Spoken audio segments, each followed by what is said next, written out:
Okay, wind adjustment arrow. We're going to play this hole probably like that. So what you want to do is you want to set this up so that it mirrors the wind direction as you're turned. It's actually going to be probably like that.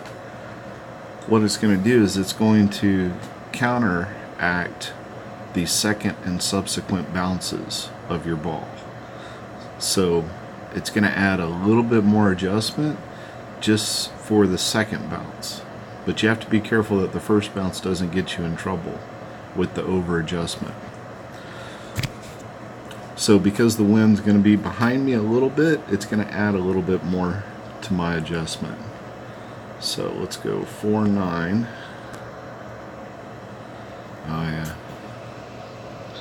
So notice how my max changes because the wind's going to push the ball more.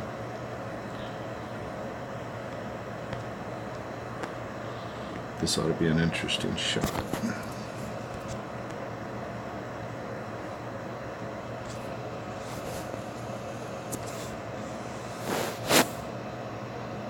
Oops. So that's how you use the arrow.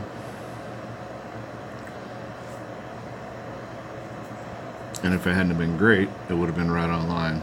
I'll show you again in another one.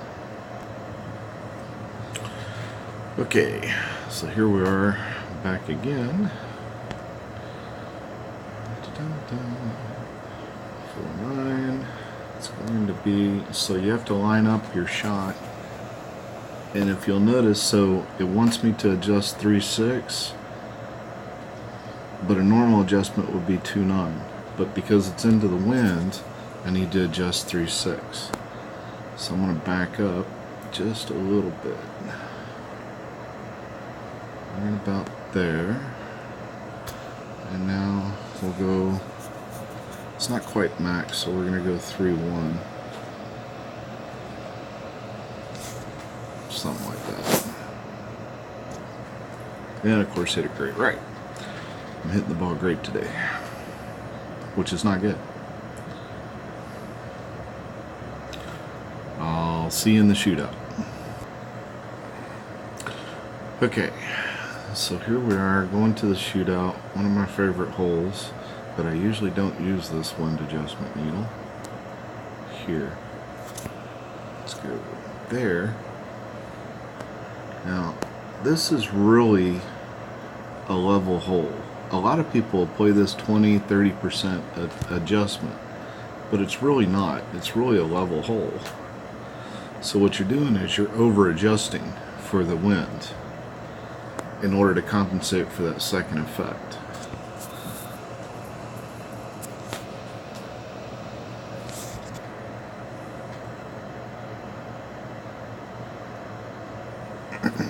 So because I use the wind needle, my second and third bounces are going to be good. I don't have to over adjust 10% or 20% or 30%. Whatever you adjust on this hole, you don't have to over adjust because I used the needle.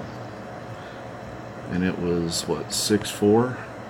So I adjusted for max, which is 3-2. If the wind had been out of the south, then I would have adjusted 3-7. If it had been in my face, then I would have adjusted 3-7. So it gives you just that little bit extra that you need. If you notice, side to side, there's no extra that's needed. But because it was just a little bit behind me, I adjusted 3-2, 3-3. I don't remember where it was. 3-2.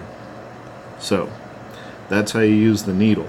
What it does is it keeps you from having to overcompensate all the time, which overcompensation on tour doesn't help you. Overcompensation in a tournament helps because the wind's always the same, but on tour the wind's always variable, it's always changing, so it's hard to figure out exactly how much to compensate for depending on the direction of the wind. Whereas if you just use the needle and show the direction of the wind, you'll be okay. Now you still have to do your elevation adjustments if your tee box is higher or lower than the landing area, But as you saw in that last case, the tee box and the landing area were the same, so there was no need for the elevation adjustment. However, if you ask somebody how to play that hole, I guarantee you they'll tell you play it 10% more. You don't have to play it 10% more. You can simply turn the needle into the wind. All right?